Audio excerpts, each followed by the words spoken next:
Good morning, Year 10. I hope you had a nice holiday. I'm sure it was good to get away from the computer screen and not have to worry about work.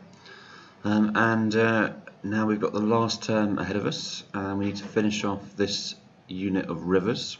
So I've got the opening slide here of what we're doing today, but I do want to emphasize what we've done so far.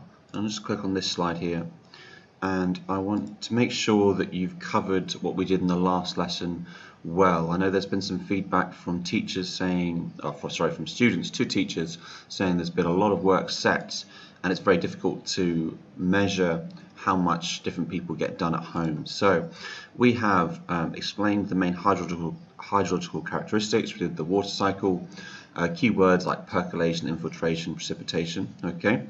Characteristics of rivers we covered. We did the drainage basins, watershed, tributary, confluence, and there are the keywords of the hydrological cycle. Okay, then so the work of a river, so eroding material, abrasion, attrition, hydraulic action, corrosion, transporting it, siltation, traction, solution, and suspension, and then depositing material further down, and then the associated landforms, so the erosional landforms like rapids and waterfalls, and then meanders, and then depositional landforms like deltas.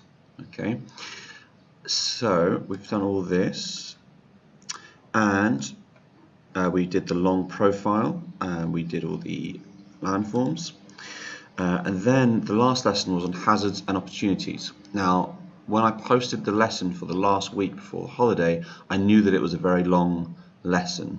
So it was for both of those lessons that week, and I can see that quite a few students have finished it, and I'm not sure how much time it took you, but I would understand if you haven't finished that and you need some time to finish that lesson. Okay, it's still on Classroom, it's still ready to go.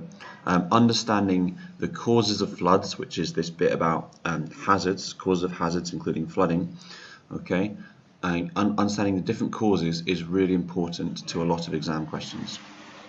Okay, and then the opportunities for living on a floodplain, such as being near a river, a water source, and the fertile soil that you get from all the alluvium that is brought down the river, and also the flat land, which is perfect for building.